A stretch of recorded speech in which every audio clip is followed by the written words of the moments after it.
өдөр үдшийн мэндийг хүргэх эрхэм мөндөд сонсогчдоо програмыг дуулан Спутник Монгол радио 92.5 спортын нэвтрүүлгийг эхлэхэд бэлэн болсон байна. За өнөөдөр эфир төлөвлөгч миний бие Улаанбаяр болон Миша эфирийн хариуцлагчаар төгөлдөр та бүхэнтэйгээ хамт ажиллаж байна. Бүгдэнд нь энэ өдрийн мэндийг хүргье. За амарсан уу? Нөгөө дэлхийн аварга дууссан бас лигүүд эхлэегүй болохоор ер нь бол их сайхан амраад байна шүү. Тэгж юм тий. Гэтэ бас мэдэн ганц хоёр мэдэн дорж ирээд байна тийм ээ. Тий. За Францын шиг шаваад шиг тасалжуулагчлаа боллоо. Ер нь бол Дидье Дешам ажлаа өгнө гэдгийг энэ дэлхийн аваргын өмнөөс бол мэдгдсэн байсан. Тэгсэн. Энэ бол сүүлчийн дэлхийн аварга гэдгийг бол мэдгдээд за тэгээд тэрний араас хэн дасгалжуулагч болох вэ гэдэг том асуудал. Одоо яг ингээд зах зээл дээр байгаа ажилгүй байгаа дасгалжуулагч нарыг аваад үзэх юм бол тийм том нэрсүүд бол харагдахгүй. Тий. Клуб бол дасгалжуулагч хийхгүй гэж өөрөө мэдгдсэн. Тэгээд Лайпцигийн одоо спортын захирлаар ажиллаж ирсэн шүү дээ. Тэгээд нэг хэсэг бас нөгөө Рома дээр Мауриньо явсны дараа авахаа. Рома дээр хэн дасгалжуулагч болох вэ гингүүд Юрген Клоппийн нэр яригдахаар бас байж болох ч юм уу гэж тухайн үед бол удажсэн. Нөгөөний 2000 их оны нэг Рома байгаа шүү дээ. Юутай Тотигийн одоо тэр Тотич нэг залуу байсан. Бас нэг Тотид нөө дуртай болохоор мань хүний нөгөө нэвтрүүлэг одоо тэр нөгөө юмыг үзчихсэн чинь одоо 98 оны дэлхийн аваргаас хойш ерөөхдөө яг нөгөө Ромад бол тоглож байгаа.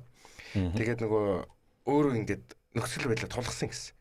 Хэрвээ ингээд үнэхээр авраг болоод ингээд намайг тоглоулмаар байна гэж үзчихвэл та нар мөнгө үрж сайн тоглогч нар аваа гэдэг. Тий.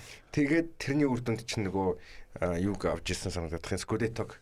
Энэ тий авч ирсэн санагдах юм. Тэгэл Филадерома гэл Капитано Бандиера Уно Скудетто эвлэ нөгөө нэг дэлхийн аварга нэг тэгээд тэр нөгөө Скудеттогийн цом нэг гэл тэгэл тэдэн зүүн тоглолт байр тий Капитано Франческо гэл тэр стадионд тэр айгуу гоё ингэж юу яадаг хөөрөгдөг нэг тийм юм байдаг. За тэрнтэй яг тэрний араас нөгөө Францын шигшээ ярьж ирсэнтэй холбоотоор ингээд аваад үзэх юм бол за Дешам 14 онд шүгийн 8 дээр санагдаж байна.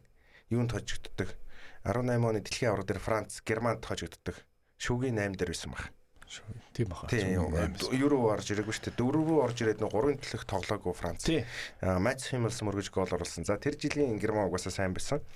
За тэгээд тэрний араас 18 оны дэлхийн аварга 22 онд финалдаад тэгээд одоо саяны 26 оны дэлхийн аварга дээр хөрөл дээр тоглоод ингээд алдлаа. Тэгэхээр ерөөхдөө энэ нөгөө нэг дасгалжуулагч юм бас тогтооцсон рекорд гэж аваад үзэх юм бол шигшээ баг дээр. Дешамын рекорд бол нэлээд дээгүүртэй ерөөдөө тооцогдсон шүү. Ер нь бол муугүй. Тий. Дешампос тийм хөөгцөн бол биш. Тийм ээ. Өөрөө өгсөн баг. Яг тэгвэл за хийх юм хийсэн. Дэлхийн аварга авсан. За финалд шалгарлаа. За бас сайн үзүүлэлтүүдийг хийлээ. Рекордуудыг тогтоолоо гэх тоглогч нар. Тэгэхээр ялчгүй ер нь сайн ажилласан уу сайн ажилласан. Одоо Дешамт бол бас хинч нэг мардалдаад одоо энэ муу ажилласан инглээ тэглээг нэг ярихгүй бах. Би одоо Лорен Бланыг хаана ажиллаж байгааг мэдэхгүй байна. PSG-г дасгалжуулж ирсэн шүү дээ. Яг хөө тэр үед яг нөө Дешам ажиллаа өгнө гингүүт нь за хамгийн түрүүнд миний бодсон нэр нь хэн бэхээр Лорен Блан орж ирчихсэн. Тэгээд Зидан бол нэлийн хойгоор миний хувьд орж ирж байгаа байхгүй. Яг тэгэхээр Реал Мадридын нэг тодорхой хувь жилүүдийн үед Зидан амжилттай ажиллаад тэрнээс хойш нөө баг дасгалжуулаагүй. Тэгэхээр ерөөхдөө нэг юм дасгалжуулагч болох сонирхолгүй хүн байна уу да гэж ойлгоцсон байсан бол яг ингээд одоогийн байдлаар Францын шигшээ багийг одоо Зинедин Зидан гэдэг удирдахаар ерөөхдөө бол болцсон ийм үйл явдал болж байна. Би яг Зидан болох байхаа гэж бас дотроо бодож байсан л да. Мэдээж найдаж байсан одоо Зиданы хувьд бол тийм ээ. Ямар хүн бэлээ. За Францын хувьд Зидан ямар хүн бэлээ тийм ээ. Тий. Тэгэхээр ялчгүй Зидан байгаасаа зүгээр яг нэг тийм юм сценар маягийн бол гоё байгаа байхгүй юу? 98 оны дэлхийн аваргын бүрэлдэхүүнд байгаа шүү дээ. Тий, 98 оны дэлхийн аваргын бүрэлдэхүүнд байгаа финалийн 2 гол хийдэг хүн байгаа. Тий, ялчгүй дэлхийн аварга яг ийм шигшээтэй холбогдлолтой илүү одоо нөгөө хүмүүс танигдсан. Тий. Тийм үстэй. Би бол Францыг бол бас л яг тэр дэлхийн аваргуудаар одоо Зидан мөрөгж яхад 2 гол хийсний дараа бол миний хамгийн анхны өмсгөл бол одоо Зиданы өмсгөл байжсэн. Би бол тэр аюу сайн санаж байна. Дахиад өмсдөг байсан юм байна л та. Гэхдээ тэр аюу сайн Мэдгүй тэр чинь бүр хүүхдэрэл байсан шүү дээ одоо нэг. Гэтэ 98 оны Францын өмсгөл чинь арай яг нөгөө гүн сэнхэр биш цайвар дуу. Сэнхэр өмсгөл нь бас гоё штэ. Айгуу тийм классик өмсгөл. Тэр үеийн өмсгөлүүд угаасаа ойлгомжтой нэг полор хуу юмнууд гэдэг байсан. Тий, ер нь бол маш гоё тийм загварлаг тий хуучны юмнууд бол. Тий, тэгэхээр би бол Зидан болчих واخа гэж дотроо бодож байсан. За тэгээд Зидан өөрөө бас ямар нэлээд амбицтай хүн байлээ тийм ээ. Тэгээд том бас тоглогчныг базаж чадах байхаа гэж бодож байсан. Одоо том тоглогч гэх юм бол за Дембеле орж ирж болно. За тэгээ Мбаппе угаасаа ойлгомжтой нэгээр орж ирнэ. Тэгээд одоо Баркала Олисе гэх нөгөө дүвэ мүвэ гэдэг. Эдгээр чинь тэгээд бас хинтээ найзлах шалтгаанаа тэгээд бас эвдрэх магадaltaй шүү дээ. Олисе уг нь бол аюу айтаахан тийм бас дархан залуу байгаа шүү дээ тийм ээ. Яг юун дээр бол сая дэлхийн аваргын дараа чинь бас том шууган тарьсан шүү дээ. Тэрний дараа чинь Олисе жишээлбэл нөгөө Америкаас буцахынхаа өмнө зүгээр гудамжинд байгаа одоо тэр нөгөө хүмүүстэй төгсөлтөд хөлбөмбөг тоглосон энэ төр гээд тэр нэг гоё юм нь юу гэхээр нөгөө Тед Лассо гэдэг нөгөө кино байдаг шүү дээ. Тед Лассо тэр нөгөө Рой Кент гэх буюу нөгөө Рой Кини дүрээр нэг хүнийг нөгөө додтоход тавьсан. Мань хүн Макаду гэдэг одоо тэр кинон дээр гардаг төвийн хамгаалагчийг жоохон нөгөө шатаад нэг тоглолтонд ундууцаад ангууд нь шууд тэр нөгөө гадаа байдаг талбай дээр тоглуулад нөгөөх нь одоо тэр би мэрэгжлийн хөлбөмбөг шүү гэж эднэртэй тоглож идэв. Гүн гүү чи зүгээр тоглоод үзгээд нөгөө алуулдаг байхгүй. Тэнгүүтээ чи нэг юмыг ойлгохгүй байна. Бид нар багтаа хөлбөмбөг тоглохдоо одоо юу гэдэг мэрэгжлийн хөлбөмбөг чинь болъё гэж тоглосон зүйл байхгүй. Энэ бол зүгээр enjoy буюу яг цагийг гоё өнгөрүүлэх. За тэрнээс өөрөө сэтгэлийн таашаал авах өөрөө тоглож юм аа. Чи энийг алдагдуулсан болохоор одоо ингээд шатаад ингээд байна гэдэг нэг иймэрхүү гоё өнцөг жишээлбэл Тед Лассо дээр гарч ирсэн. Яг тэрнтэй адилхан Олисегийн үеч гэсэн нэг тийм нөгөө мэрэгжлийн хөлбөмбөгчин гудамжинд тоглохгүй энэ тэр гэсэн асуудал байхгүй. Тэр яг гоё нөгөө хөлбөмбөг гэдэг зүйл дээр одоо хүн хүсээд ч юм уу эсвэл хүчээр хөлбөмбөг тоглоно гэж аваад үзэх юм. За яг Карлос Тевез юм уу те одоо тэр нөгөө өмнөд Америкийн нөгөө ядуу газараас гарч ирсэн хүн бол хүчээр тоглодог гэж магадгүй. Хүчиж мөнгө олох боломжтой. Цорын ганц боломжуудын нэг. Тийм. Тэрнээс шал өөр өнцөг байгаа байхгүй.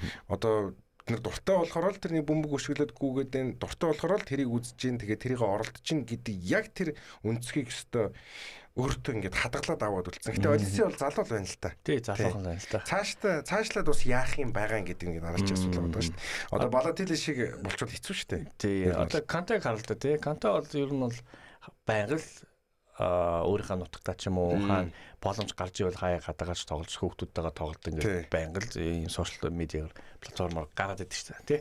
Рилс шортууд бол байнга л гардаг. Тэгэхээр тэгээд энэ жил талбай дээр нэг шудаа гарсангүй гэхдээ тийм ээ.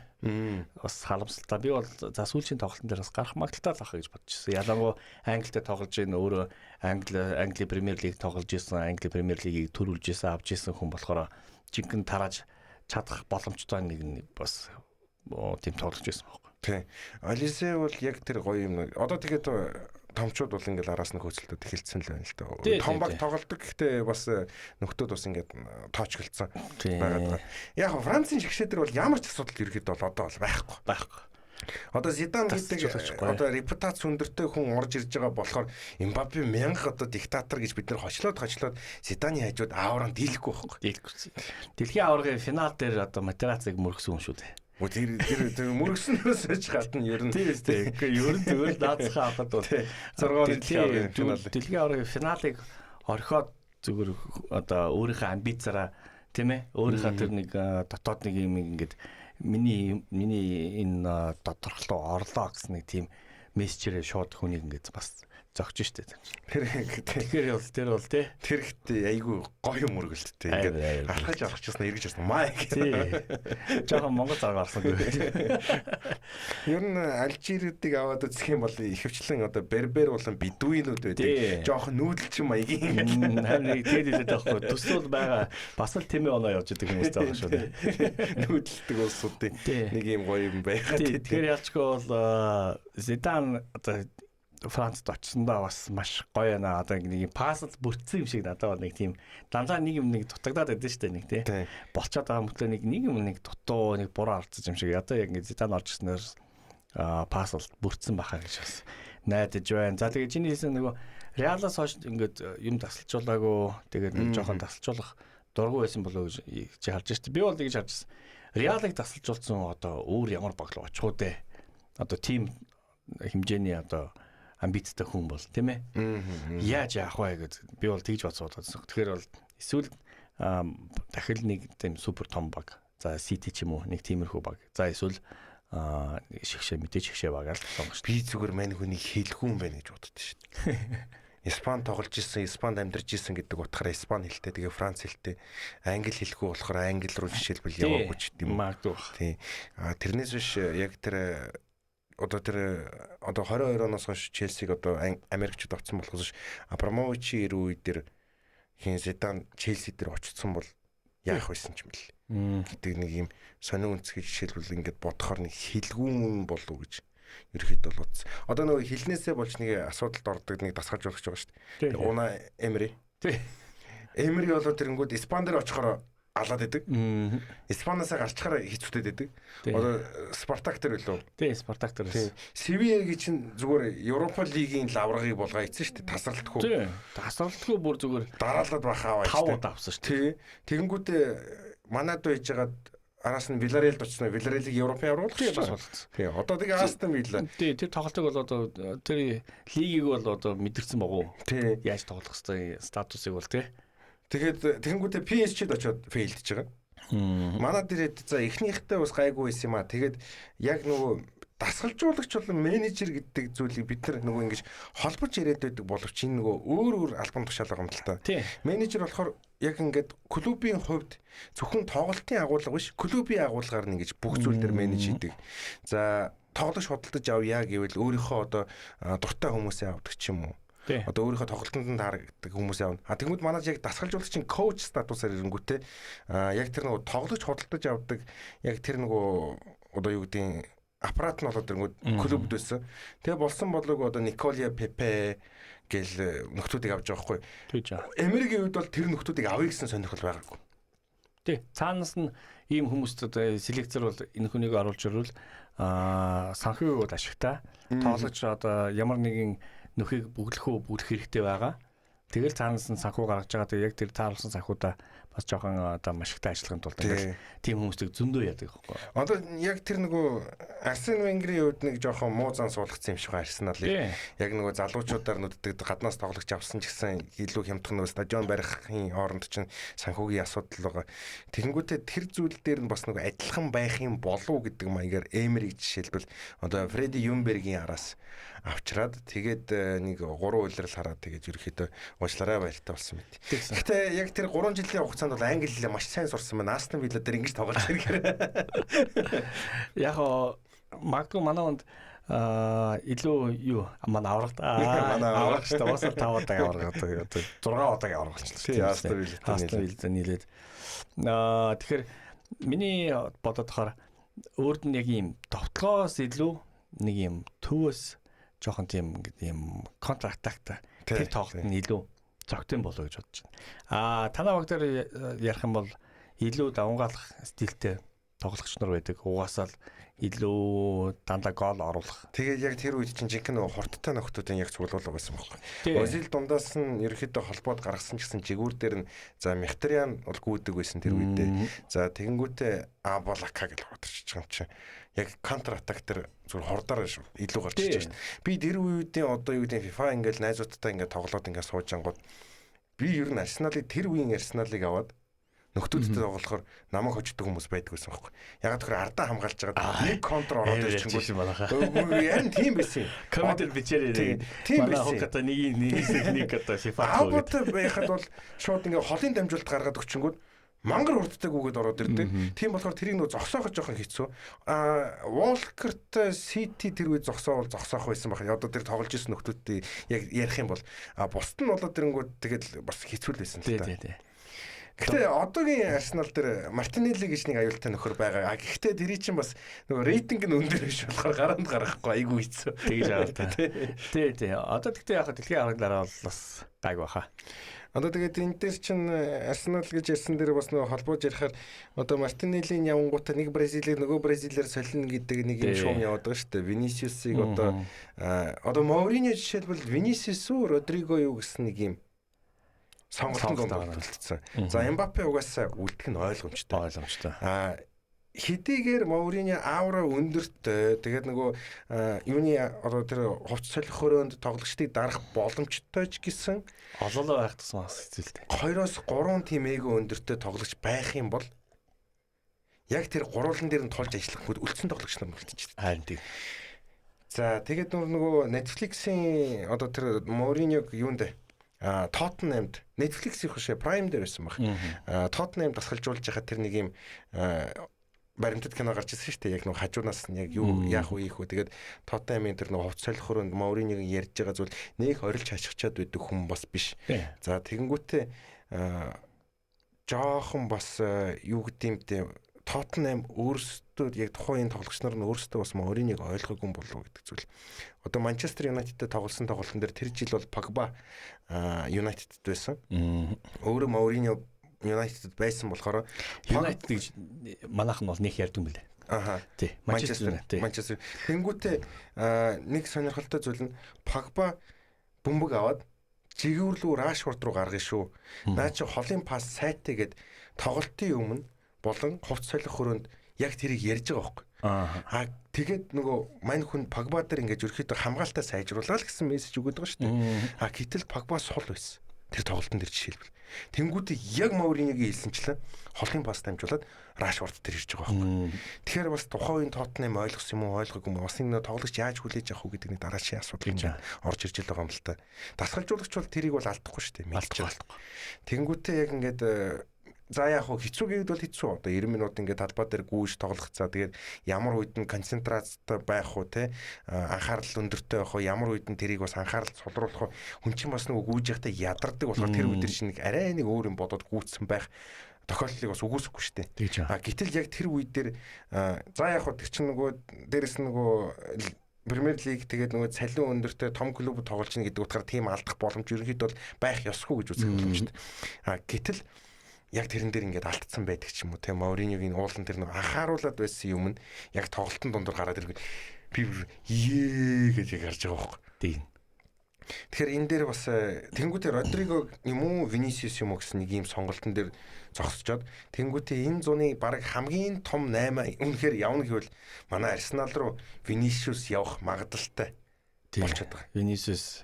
За тэгээ Олисе бас Реал руу явчих юм уу тийм ээ. Тийм бас том одоо шүүмүүдийн нэг байгаа шүү дээ. Олисе Реал руу очивол одоогийн байдлаар залуу гэдэг утгаараа нэг тэгж нөгөө эгодод байх юм байхгүй. Дээрээс нь Мбаппегийн дүү гэж мараг ороод ирэх үү. Тий. Тэгээд угаасаа гарахын бол тодорхой ойлгомжтой тийм ээ. Тин ч нэг өрсөлдөд хүн байхгүй. Яг байхад байгаа. Гэхдээ нэрээрээ авчин өөрийнхөө тоглож чадвараа авчих боломжтой хэмжээний тоглож болж байгаа байхгүй. За Францын шигшээгээр эхлээд хоёулаа нөгөө Матерациг мөргсөнгийн Итали руу орсон юм чи бас нөгөө Италийн шигшээтэй холбоотой холио солио бол нилээ явж байна. Италид оо. Тий. За одоо Мальдинигаар юу яцсан шүү дээ. Тэргүүлсэн одоо Италийн хөлбөмбөгийн холбоо байгаа. Ямар манай хөлбөмбөгийн холбоо байгаа ш. Тэд нар ч нэг алдаа гарвал тэрэн дээр бол засар залруулах юм бол хийчихнэ. Манай хөлбөмбөгийн холбоос томоохон асуудалд орчод байгаа тийм ээ. Одоо Азийн юунд орж байгаа холбооны юунд тэмцээнд орох боломжгүй байна. Хоёул яг л ярьжсэн тийм ээ. За одоо яг ийм нас болоод бандуулах уу дээ. Бүр тэр чигээр FIFA-гаас бандуулах уу дээ. Бараг бандуулсан нэг юм бодоод одоо нэг юм бодоод тийм ээ. Бүр тэр чигээр ингээд тгээс эхлэхүүд бас буруугүй юм байхгүй дээ. Яг нөгөө энэ нөгөө дараачийн нэг муухай юм одоо юу гэдэг улс төрлөө ордог дараачийн нэг шатны ч юм уу эсвэл нэг тийм алхам болгоо ицсэн болохоор тэрээс нь мөнгө их хэрэгэлддэг гэдэг утгаараа хөлбөмбөгийн холбоо зүгээр л нэг юм сонин дэмждэг одоо юу гэдэг тэр нэг албан тушаалын 8 ч юм уу янз бүрийн одоо нэг дараачийн шатны карьерийн л нэг юм шат болчоод орж ирээд байгаа юм. Тэрнээс яг тийм хөлбөмбөг хөгжүүлэх гэдэг хүмүүс яг гоо тодорхой хэмжээний ажилтнууд нь байхгүй ш байгаа. Тий. Тэрнээс шүү өдөрт халбан тушаал дээр жоохон асуудалтай л юмнууд гэж хараад байна. За тэгвэл энийг хойлоо бол дараа бүр тусдаа нэг дугаар алгая. Тэгээд Мальдины ингээд холбооны одоо дарга болоод Паоло Мальдини AC Миланы бас нэг спортын захирал байсан санагдаж байна. Тэр үедээ AC Миланы ультранууд буюу тодорхой хэмжээний бид нар Итали гэхээр л нэг мафтай холбоотой ч юм уу ультранууд бол сайн мэдгүй. Гэхдээ нэг мафтай холбоотой асуудлыг ярьдэн штэ. Тэнгүүтээ AC Миланд байсан тэр нөгөө нэг юм тоглолтын дээр нэг лай болдог, гай болдог. За тэгээд тэр нэг тодорхой хэмжээнд одоо юу гэдэг Берлусконид нөлөөтэй одоо тэр нэг хідэн фанатуудыг бол Мальдини дарсан байдаг байхгүй юу? Өөрийнхөө одоо юу гэдэг Мальдини ч одоо 3 4 үеэр шүү дээ. Хүүхэд нь хүртэл одоо тоглосон гэхэр чинь. Өвөө аав өөрөө тэгээ хүүхэд ингээд AC Миланы зүгээр л яг AC Миланы гэр бүлийн маш том гишүүн. Тэгээд яг тэр зүйлийг дарж авсантайгаар холбоотойгоор одоо Итали дээр дотроо асуудалтай байлаа ч гэсэн Мальдинигийн өөдөөс хүн хэрүүлж чадахгүй байхгүй. За тэгээд ерөнхий дасгалжуулагчаар Гатузо байсан ажлаа өгсөн. Холбооны ерөнхийлөгч Габриэле Гравина ажлаа өгсөн. За тэгээ олон жилийн турш Гравиныг шүүмжилж байсан ч гэсэн тэрээр ажлаа өгөхөөсөө татгалзаад за Гатузог бас үлдээхийг бас хүсэж исэн. За түүний оронд Италийн үндэсний олимпийн орооны тэргүүн байсан Жованни Малага холбоог удирдахаар ерөөхдөө ингэж бодоод Мальдини Леонардо нар одоо шинжилгээг бол эхлүүлнэ гэдэг зүйл. За тэгэнгүүт Пирло дасгалжуулагчаар ярьж байгаад нэг юм одоо букмекерская гэдэг чинь одоо нэг биттэй холбоотой юм уу одоо тэр нөгөө таамагны гэрээтэй байсан болоод түүнээс яг тэр асуудлаас болоод уул нь эхний өдөр нь уул нь Пирлог дасгалжуулагчаар зарлангуудаа оройн мань хүнийг бараг албан тушаалыг аваа ийцэн шүү дээ. Ерөөсөө ажил нь эхлүүлээгүй гэхдээ албан ёсоор эхлэнгүүт ингээ боловлцсон. Одоо дараачийн дасгалжуулагч хинбэ гэж зүйл зөндөө яригдчихсэн. Тий, тэгээд Роберто Манчини буцаад ирлээ дахин тийм ээ. 21 оны Европын авраг штэ. Италийн шгшээтэй. Тий, тэгээд 22 оны дэлхийн авраг. Дэлхийн аврагт орж чадаагүй. Тий, 20 оны Европ авраг байхгүй. Тий. 20 онд ч нөгөө ковидгээ дараа жил нь болсон. Тэгээд бас таамаглаагүй тий. Итали ерөөсөө за Европ аавна гэж баг хинч бодоагүй багтана. Гэтэ сайн байсан юм аа. Тийм. Киезо яаж галзуурлаа. Киезо сайн байсан. Дээрээс нь одоо Скамака энэтрээс холиороод байгаа болохоос биш. Одоо Чиро Иммобиле бол яг эд үедээ байсан байхгүй.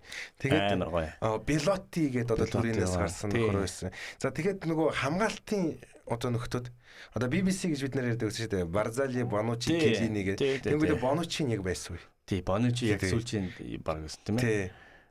Яалчгүй тэгээд амжилтанд хүрсэн тэрнийг тасалжуулагч буцаад авчирч нэг талисман шиг тийм ээ буцаад авчирлаа. Яаж хийж яагаад одоо энэ 30 оны дэлхийн аврагт оруулах ёстой гэсэн нэг тийм хамгийн том юу тавьж байгаа штат бол зорилго бол тийм ээ. Ерөнхийдөө яг нэг ийм бүхэл бүтэн шинжлэлийг Италийн хөл бөмбөг өөрсдөө хийх ёстой болов гэж би хараад байгаа. Юу гэхээр нөө Италийн гүйл хамгаалт гэж бид нар яг Италийн хамгаалт гэл одоо нэг ийм хоршоо өгүүлсэн байдаг. Холбоог өгүүлсэн байдаг. Артус гэж ярьдаг тийм ээ. Тэгэнгүүт яг нөө хамгаалагчдын үед бол асуудал байхгүй. Италиас бол жигүүрийн ч байна уу, төвийн ч байна уу хамгаалагч. Шилдэг хамгаалагч бол дандаа юу. Тэгээд алтан бөмбөг авч ирсэн тийм ээ. Тэгээд Канавара алтан бөмбөг хамгийн анхны хамгаалагч алтан бөмбөг авч ирсэн Канавара байна тийм ээ. Тэгэхээр ялчгүй нэг тийм хамгаалт бол мэдээж Италитай бол хин ч хийж ярихгүй л дээ. Тэгээ хагас хамгаалт ч бас байж болоод байгаа. Асуудал одоо ялангуяа цэвэрлэгээний байрлал гэхэр ч нөгөө хамгаалтын зүйлтэй холбоотой болохоор одоо тэр одоо Дероси эднэрээс авахуулаад сайн нөхдөд бол байгаа шүү дээ. Гол нь нэг асуудал нь товтлогол байхгүй. Яг товтлогол байхгүй. Одоо яг тэр үед ямар гоё тохироо бүрдээд Киеза, Белоти, Иммобиле гэдэг хүмүүс байсан. Чиро Иммобиле бас шууд залуудаа гарч ирсэн довтлогч биш шүү дээ. Тийм. Дортмундд байсан. За тэгээс сүүл Лацио дээр л галзуурж яг нэг баг карьерийнхаас төгсгөлтөл галзуурлаа шүү дээ. Тийм. Тэгэхээр Инсини гэж тэр чин бэлэг үлээ Инсини чинь. Италиха. Италич л Наполи тоглодог гэсэн шүү дээ. Нэг намхан. Тэр ингээл аваад үзэнгүүт ерөнхийдөө ийм түүнээс энэ одоо үеэс хойш яг нэг довтлогоо тал дээр Итали дээр хүн гарч ирээгүй. Испани хөл бөмбөг дээр болоод ирэнгүүт нөгөө хүүхдийн чинь заавал одоо нэг байрлал дээр ч юм уу эсвэл Испани тийм хамгаалдаг гэхээсээ илүүтэйгээр хагас хамгаалагчсад довтлогч болох боломжтой байна. Биеийнхээ пропорцоос нь шалтгаалаад одоо цэвэрлэгээний байрлал ч юм уу эсвэл хамгаалагч болно гэл ингээд нэг ийм айгүй тийм олон талт зүйлийг хөгжүүлээд байдаг болохоор Испани дээр Испани дээр нэг асуудалтай зүйл нь хаалгач байхгүй болчвол дараачийн хаалгач хинбэ гэдэг нэг том асуудал гарч ирж магадгүй. Бусдаар бол ингээд жигүүрийн хамгаалагч ч байна уу, хагас хамгаалагч ч байна уу, эсвэл хамгаалагч товтлогч төр бол ямар ч асуудалгүй байгаа байхгүй. Яг энтэр адилхан яг юм нэг юм тогтцсон ойлголттой жоохон эвдэх зүйл Итали дээр бас байгаа юм болов. Одоо Лучано Спаллитиг бас тодорхой хэмжээгээр ярьж байгаа л тэгэл Манчиныг сонгочлоо л доо. Тэглээ. Одоо Италийн шгшээ дээр бас нөгөө ямар зүйл гарч ирэх юм болоо. Үүнээс гадна дэлхийн аврагаас өмнө одоо 28 оны юу байгаа шүү дээ. Евро байгаа. За тэгээд нөгөө лиг нац гэдэг үндэстнүүдийн лиг френдли болоо юм. Тий нэг заваа юм байгаад байдаг. Тэгээд яг шинэ тасалжуулагчтай багууд бол одоо яг наад лиг чинь бол айтаахан бас нэг тийм бэлтгэл хийх боломжтой нэг тийм одоо талбай болоод байна шүү дээ. Яалчгүй яг нөгөө магадгүй Шигшавагийн тоглолтуудыг эсрэхийн тулд одоо энэ лигийн бас нээж байгаа л да. Тэ оролцож одоо илүү их гол, илүү трансляц байгаа, илүү их үзэлтүүд байгаа. Тэгэл бас л мөнгөлтөө тийм ээ.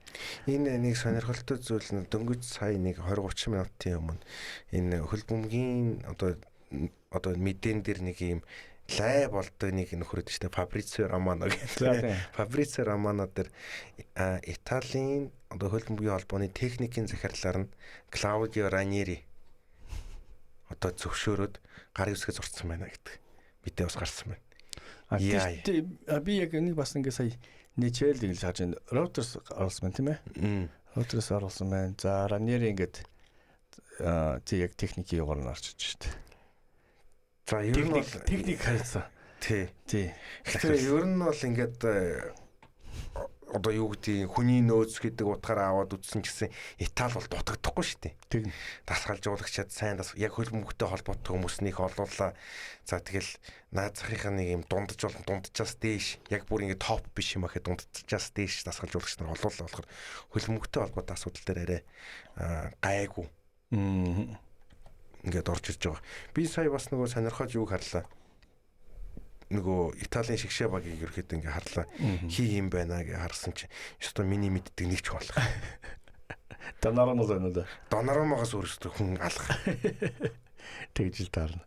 Бүр яац юм бэ гэмээр сан. Гэтэ тэрэн дээр зөвлөдөө одоо тэгээд болохгүй юмыг одоо нэгээд заавал нөгөөдтэйгээ тэгээд үзээд шаардлага юу байна.